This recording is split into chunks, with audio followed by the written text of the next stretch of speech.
The general's body was still warm when Barak found it, pinned to the ground by a tent peg through the skull, a blanket still wrapped around the shoulders. The most feared commander in Canaan, a man with 900 iron chariots, killed in his sleep by a woman with a hammer. He hadn't died in battle. He died running from one, hiding in a tent, trusting the wrong host. And somewhere behind Barak, standing among 10,000 men who had just won a war they had no business winning, was another woman. She hadn't swung the hammer, but none of this would have happened without her. She had never held a weapon, never trained for war, never commanded an army. All she had done was sit under a palm tree and say what God told her to say. But here's what doesn't make sense. Why did they listen? Why did 10,000 men follow a woman into a battle against 900 iron chariots? What did she say that turned farmers into soldiers and silence into war? The chariots came at dawn. That's when they always came, when the mist still clung to the valleys and the farmers were already in their fields. You could hear them before you saw them, the thunder of wheels on packed earth, the screaming of horses, the metallic shriek of iron grinding against iron. By the time the dust rose over the hill, it was already too late to run. 900 chariots. 900 reasons to stop planting, stop building, stop hoping. For 20 years, this was life in Israel. Villages paid tribute or burned. Men hid their grain in caves and cisterns, hoping Sisera's soldiers wouldn't find it. Women learned to sleep with one ear open. Children pressed against their sides, ready to flee into the hills at the first rumble. The roads between tribes fell silent, too dangerous to travel. Israel had become a nation of strangers hiding in the same land, each family surviving alone because unity meant death. In the hill country of Ephraim, an old man sat with his grandchildren and pointed to a crumbling altar on the hillside. Baal's altar. We built that, he said, his voice hollow. We thought he would send rain. He sent Sisera instead. The children didn't understand. They had never known a time before the chariots. But somewhere between Ramah and Bethel, under a palm tree that hadn't existed when the old man was young, a woman was listening to the same prayers he prayed every night, and she was about to answer them. Sisera didn't look like a monster. That's what made him worse. He was calm, methodical, precise. He didn't scream orders or rage at his captains. He studied maps, calculated distances, timed his raids to catch villagers at their most vulnerable.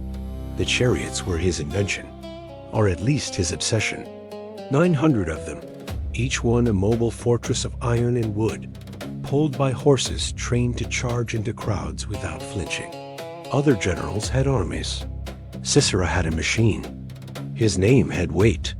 Merchants on the trade roads would stop mid-sentence if someone mentioned Hazor, then change the subject. Farmers in the valleys learned to read dust clouds. If the plume rose from the north and moved fast, you didn't wait to see what was coming. You ran. Sisera served Jabin, king of Hazor, but everyone knew who really held the power. Jabin sat on a throne. Sisera sat on a chariot, and from that seat, he had crushed every rebellion Israel had attempted for 2 decades. He didn't hate the Israelites. He didn't need to. They were simply a resource to be managed, taxed, contained, and occasionally reminded who owned the land. The last time anyone had challenged him openly, he sent 300 chariots and let the screams do the rest. That was 7 years ago. Since then, silence. Israel had learned. Sisera had taught them. In his tent that night, a scout's report mentioned unusual movement in the hill country of Ephraim, travelers heading south toward some kind of gathering. Sisera glanced at it, set it aside, and returned to his maps. Peasants and their rituals. Nothing that concerned iron. The palm tree had no name before she sat under it. It was just a tree on a hill, halfway between Ramah and Bethel, offering shade to travelers on the road through Ephraim. But then Deborah started coming. She would arrive at dawn, sit with her back against the trunk, and wait. At first, only a few came. A widow with a land dispute, two brothers fighting over an inheritance, a village elder unsure how to settle a debt. She listened. She spoke. They left with answers that felt less like judgments and more like truth finally said out loud. Word spread the way it does when people are desperate. A woman in Ephraim settles disputes better than the elders. A prophetess who hears from God. Within months, the road to the palm tree was worn smooth by sandals from every tribe. They came from Naphtali in the north, from Judah in the south, walking days through dangerous territory just to sit in front of her and ask, "What should I do?" She never turned anyone away. She never charged a price. She sat under that tree and carried the weight of a nation that had forgotten how to carry itself. No one called her a judge at first. The word felt too heavy for a woman, too official for someone who held no title and commanded no army. But that's what she was. While the men who should have led hid in caves and counted their losses, Deborah sat in the open, visible to anyone, including Sisera's scouts. She wasn't hiding from iron chariots. She was waiting for God to tell her what to do about them. She never called herself a general, never called herself a warrior or a commander or even a leader. When Deborah spoke of herself in the song she would later sing, she used a different word. A mother arose in Israel, not a judge, not a prophetess, a mother. It was an odd choice in a culture where men led armies and women stayed behind walls. But Deborah understood something the warriors had forgotten. Israel didn't need another general.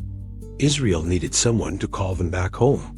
One morning, a man from the tribe of Manasseh sat before her, asking about a boundary dispute with his neighbor. Halfway through his complaint, his voice broke. He wasn't crying about land. He was crying because his son had been taken in a raid 3 years ago, and his wife hadn't spoken a full sentence since. The boundary dispute was just the only language he had left for grief. Deborah let him finish, then said nothing about the land. She asked him his son's name. She asked what the boy used to laugh at. And when the man finally left, hours later, he wasn't carrying an answer. He was carrying the first moment in 3 years when someone had seen him as more than a survivor. That's what made her dangerous. Sisera could crush armies. He couldn't crush a woman who made broken men remember they had names. When Deborah spoke, it wasn't with the bark of a commander issuing orders. It was with the voice that had settled 10,000 disputes under the palm tree. Calm, certain, impossible to argue with. The voice of someone who had spent years learning exactly where Israel was bleeding. And now she knew exactly where to apply pressure. The word came in the quiet space between one petitioner leaving and the next arriving. Deborah was alone under the palm tree, the afternoon heat pressing down when God spoke. She had heard his voice before, hundreds of times, guiding judgments, sharpening words. But this time, he wasn't talking about land disputes. He was talking about war. Call Barak son of Abinoam. Tell him to gather 10,000 men from Naphtali and Zebulun. March to Mount Tabor. I will draw Sisera to the Kishon River and deliver him into your hands. The instructions were specific and absurd.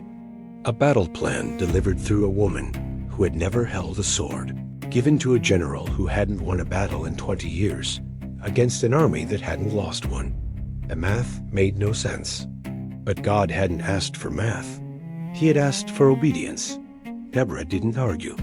She didn't ask for clarification or a sign. She sent messengers north that same day. The journey to Kedesh would take nearly a week, and every day Sisera's chariots remained unchallenged was another day Israel bled.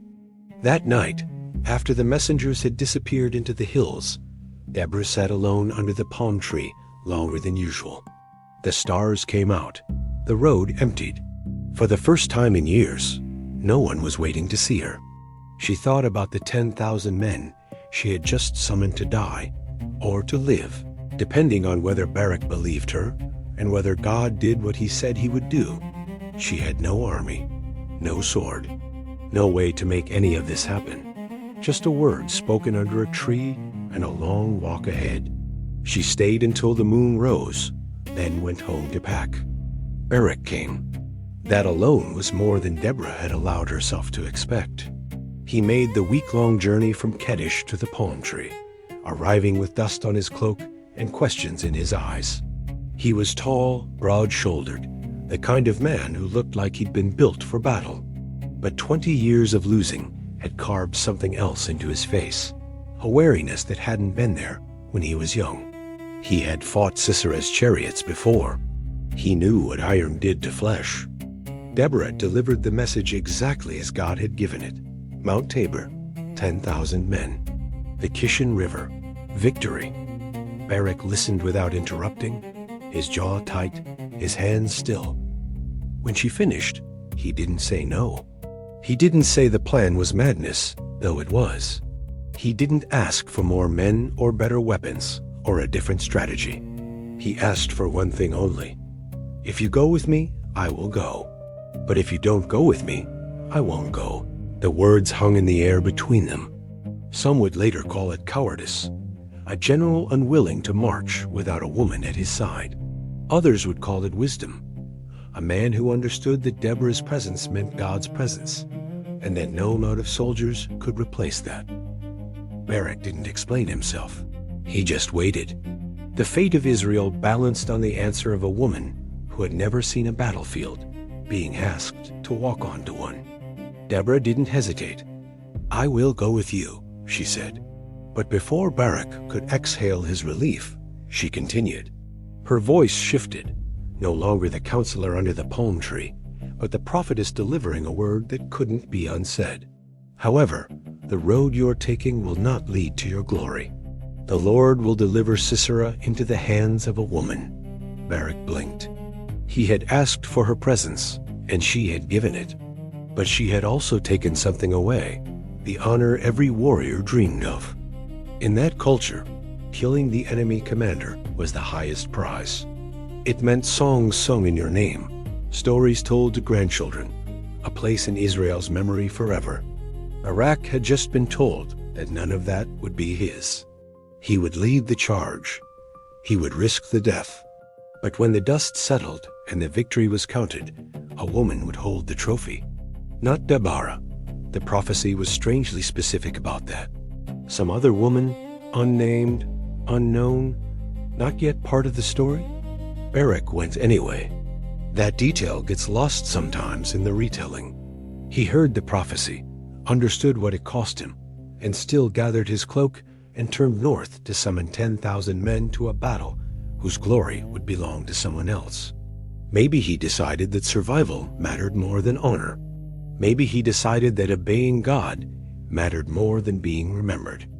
Or maybe, after 20 years of watching Israel bleed, he had simply run out of reasons to care about his own name. The call went out through the hills of Naphtali and Zebulun. Barak's messengers ran from village to village, climbing into caves and descending into hidden valleys where families had lived like fugitives for a generation. The message was simple: Mount Tabor, 10,000 men. Bring whatever weapon you can carry. Most of them had never held a real sword. They came with farming tools, hunting bows, knives meant for slaughtering sheep. One man brought a staff his grandfather had used to herd goats. They gathered on the lower slopes of Tabor, looking at each other with the awkward silence of strangers who had forgotten how to be a nation. Some had walked for days. Some had left families who begged them not to go. All of them knew what waited in the valley below. 900 chariots, professional soldiers, a general who had never lost. The arithmetic was brutal and obvious. 10,000 farmers against an army built for killing. They weren't soldiers. They were a sacrifice. But they came anyway. That's the part the history books forget to emphasize. These weren't warriors conscripted by a king or mercenaries paid in silver. They were volunteers, men who had spent 20 years hiding, who had watched their crops burned and their sons taken, who had every reason to stay in their caves and let someone else die first. They came because a prophetess under a palm tree had said God was finally moving. They came because Barak had asked. They came because hope, even irrational hope, was better than another decade of iron. Deborah climbed Mount Tabor with them. She didn't stay at the base with the supplies. She didn't wait at the palm tree for news. She put one foot in front of the other, up the steep slopes, through the scrub and rocks, until she stood at the summit with 10,000 men who had never seen a woman at war. Some of them stared. Some of them pretended not to notice. A few probably wondered if this was some kind of mistake, if the general had misunderstood, if she would turn back before the fighting started. She didn't turn back. She found a place near Barak where she could see the valley floor, and she waited. The men set up camp around her, sharpening their inadequate weapons, checking the horizon for dust clouds. She could feel their fear. It moved through the camp like a low hum, the kind of fear that doesn't shout but sits heavy in the chest. These men had answered the call, but answering wasn't the same as believing. They needed something more than a battle plan. They needed to know that God had come up the mountain with them. That's why she was there, not to fight. She had no training, no weapon, no intention of swinging a sword. She was there because her presence was a statement. The woman who spoke for God was standing on the battlefield. If she was willing to die here, then maybe God really had promised victory. Maybe the chariots could be beaten. Maybe 20 years of silence was finally ending. Deborah didn't give speeches. She just stayed. And staying was enough. Sisera took the bait. Word reached him that Barak had gathered an army on Mount Tabor, 10,000 men, poorly armed, led by a general who hadn't won a battle in decades. It was almost insulting. Sisera summoned his 900 chariots, mustered his infantry, and marched toward the Kishon River with the casual confidence of a man swatting flies. He positioned his forces on the plain below Tabor, chariots in front, foot soldiers behind. The ground was flat, dry, perfect for a chariot charge. By nightfall, this rebellion would be a memory. From the summit, Deborah watched the dust rise from Sisera's army. She saw the chariots spreading across the valley like a stain, the afternoon sun glinting off iron. The men around her saw it too. Some of them stopped sharpening their weapons and just stared. The fear that had been humming through the camp now had a shape, 900 shapes, each one capable of cutting down a dozen men before they could swing a blade. Barak stood beside her, his face unreadable, waiting for something he couldn't name. Deborah gave it to him. "Go," she said. Her voice wasn't loud, but it carried.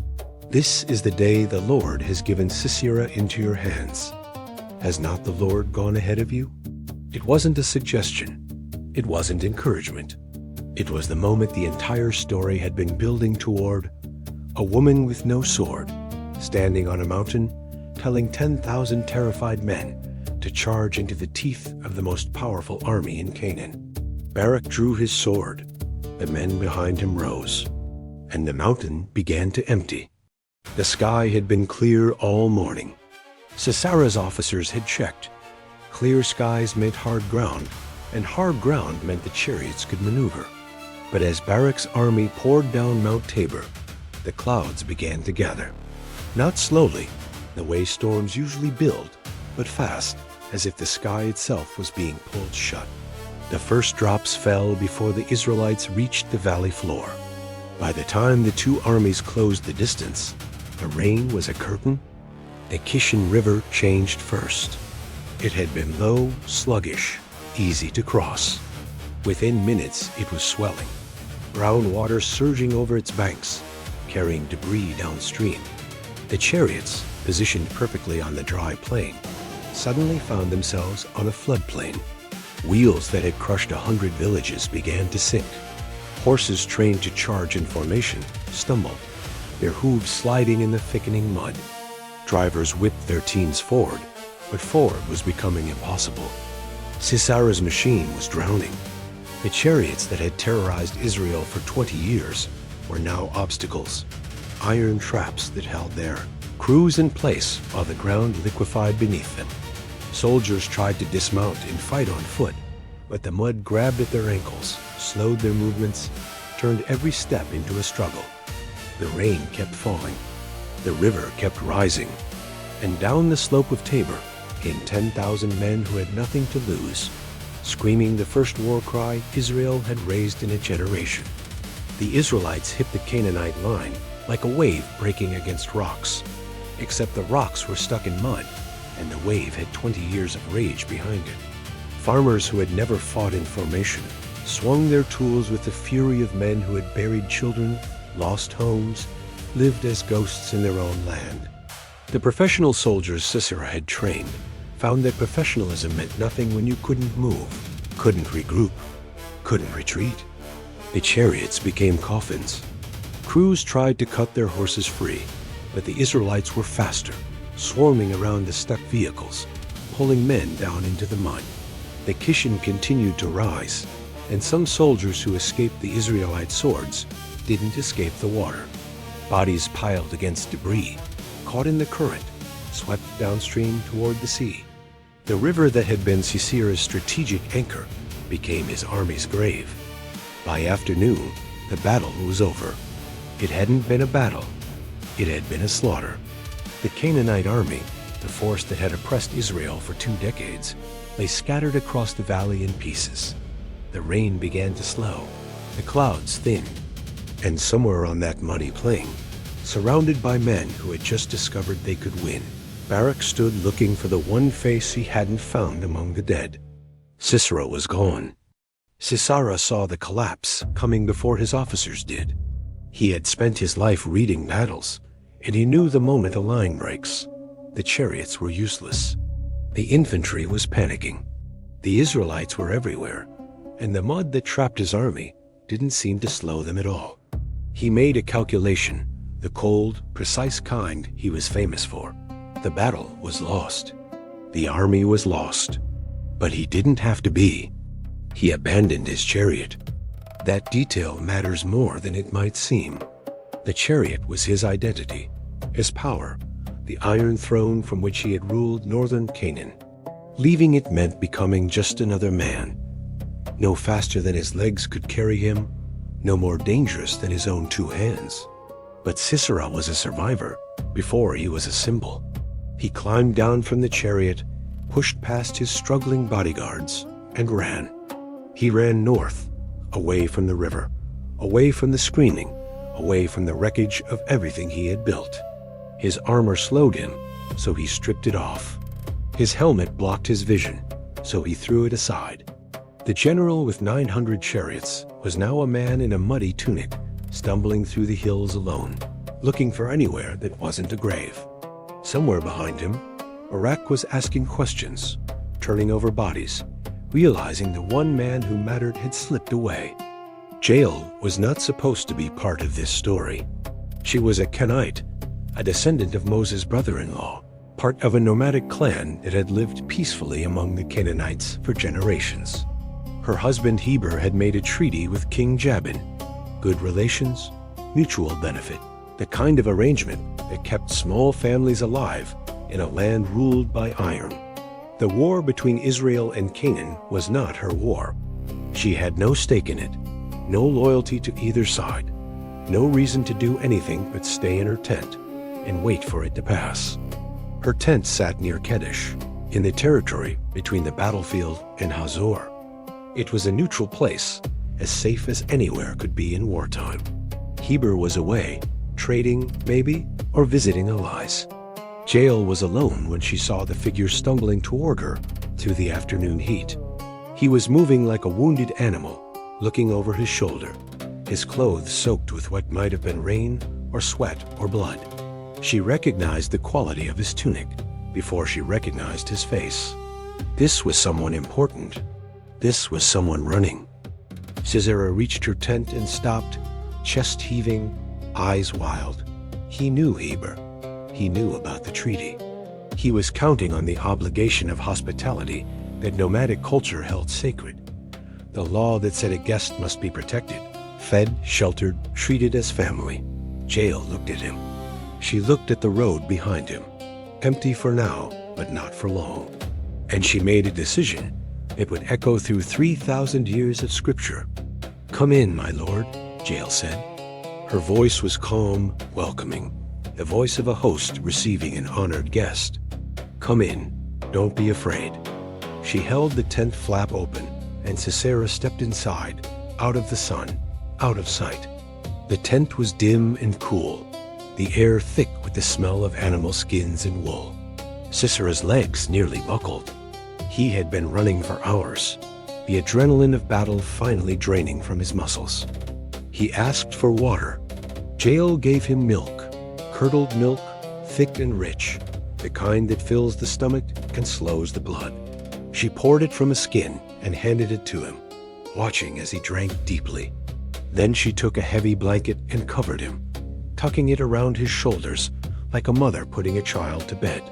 He was shivering despite the heat. Exhaustion does that to a body. Terror does that to a mind. "Stand at the door of the tent," Sisera said, his voice already thickening with fatigue. "If anyone comes and asks if there's a man here, tell them no."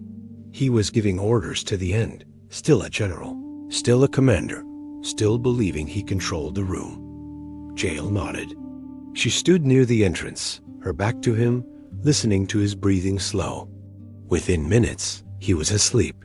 The man who had terrorized Israel for 20 years lay unconscious on the floor of her tent, trusting her completely. He never heard her pick up the hammer.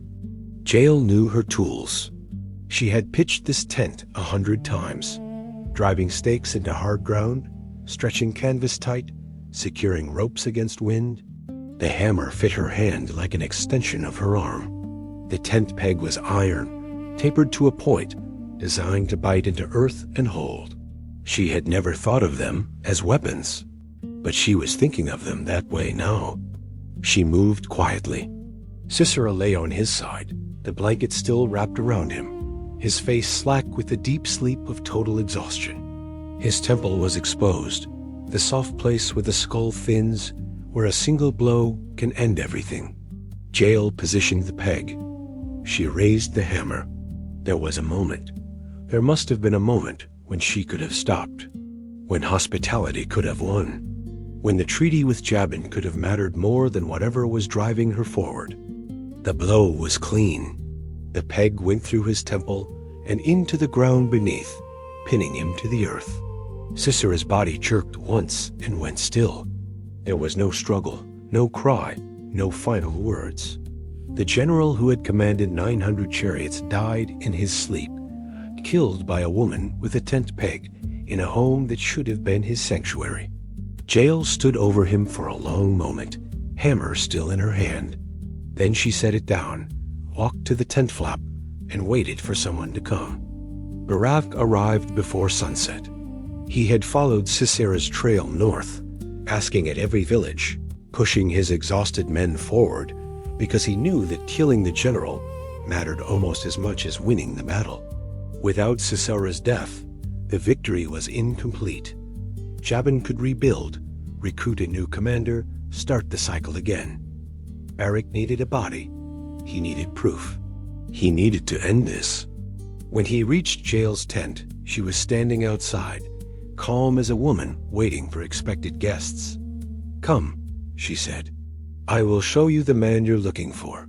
There was no fear in her voice, no guilt, no explanation. She led Barak inside, and there on the ground lay Sisera, the terror of Israel, the master of iron, pinned to the earth by a tent peg driven through his skull. Barak stared. The prophecy Deborah had spoken echoed in his mind. The Lord will deliver Sisera into the hands of a woman. He had thought it meant Deborah. It made sense that the prophetess who had started this war would be the one to finish it. But God's poetry was stranger than that. The glory went to a Kenite, a woman with no covenant, no tribal allegiance, no reason to risk everything for a nation that wasn't hers. Barak looked at Jael. She looked back, offering no explanation. Some victories don't belong to the people who planned them. Some battles end in tents, with hammers, in silence. The song Deborah sang later included a scene no one expected. It wasn't about the battle. It wasn't about Jael or the tent peg or Barak charging down Mount Tabor. It was about a window in Hazor and a woman looking through it. Sisera's mother, waiting for her son to come home. Through the window she looked and cried out through the lattice, "Why is his chariot so long in coming? Why tarry the hoofbeats of his chariots?" The song lets you hear her voice, impatient at first, then worried, then making excuses to quiet the fear. Her wisest ladies answer her. Are they not finding and dividing the spoil? A girl or two for each man. Colorful garments for Sisera. Embroidered cloth for the necks of the queens. They imagine him victorious, delayed by the pleasant work of looting. They imagine him loading wagons with treasure. They imagine everything except the truth. Deborah put this woman in the song for a reason. Israel would celebrate the victory for generations, but Deborah wanted them to remember that somewhere in Hazor, a mother never stopped looking out that window. The hoofbeats never came. The chariot never appeared on the horizon. The last image we have of Sisera's mother is her face pressed against the lattice, still waiting, still hoping, while her son's body cooled on a Kenite's floor. Victory as a cost. Sometimes the people who pay it aren't the ones who deserve to. They sang it together, Deborah and Barak, standing in the aftermath, their voices rising over the valley where iron chariots rusted in the mud. The Song of Deborah is one of the oldest poems in the Bible, and it sounds like it. Raw, triumphant, brutal in places.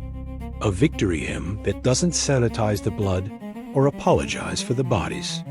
When the princes in Israel take the lead, when the people willingly offer themselves, praise the Lord.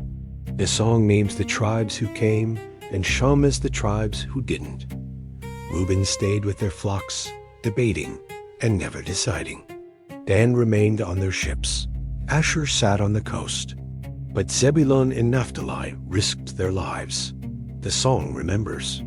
The song keeps score. 3,000 years later, we still know who showed up and who made excuses. But the song saves its highest praise for two women. Most blessed of women be Jael, the wife of Heber the Kenite. Most blessed of tent-dwelling women, the woman who crushed the generals. Skull with a hammer, it's called blessed. More blessed than any other woman alive. And above it all, the voice that started everything. The mother who arose in Israel, the prophetess who heard from God, the judge who sent 10,000 men to war and went with them. Deborah's name would outlast the chariots, outlast Hazor, outlast everything Sisera had built with his iron. The text says it simply. Then the land had peace for 40 years. One sentence for an entire generation. Children born after the battle grew up never knowing the sound of chariot wheels at dawn. Farmers planted crops without hiding half the harvest in caves. Women slept with both ears closed. The roads between tribes opened again, and Israel remembered, slowly, what it meant to be a nation instead of a collection of survivors. Deborah returned to her palm tree. There's no record of what she did for those 40 years, whether she kept judging, kept prophesying, kept gathering the broken people who found their way to her. The Bible moves on to the next crisis, the next judge, the next cycle of sin and deliverance. But somewhere between Ramah and Bethel, an old woman probably sat in the shade watching travelers pass, remembering a day when God used her voice to shatter iron. She had led Israel to war without lifting a sword. That was the miracle buried inside the miracle. Not just that God defeated 900 chariots, not just that a tent peg killed a general, but that the whole thing started with a woman under a tree, listening for a voice that no one else could hear, and being willing to say what it told her. Israel had needed a mother. God had sent one. And for 40 years, that was enough. A mother sat under a palm tree and listened until God spoke. A general looked at 900 iron chariots and admitted he couldn't face them alone. A housewife offered milk to a fugitive, then picked up a hammer and ended a war. None of them had what the job seemed to require. None of them waited until they did. The qualification came after the obedience, not before. Deborah didn't have an army until she opened her mouth. Barak didn't have courage until he started climbing the mountain. Jael didn't have a weapon until she reached for the tent peg. What are you waiting to become before you start? Subscribe. Some silences are meant to be broken.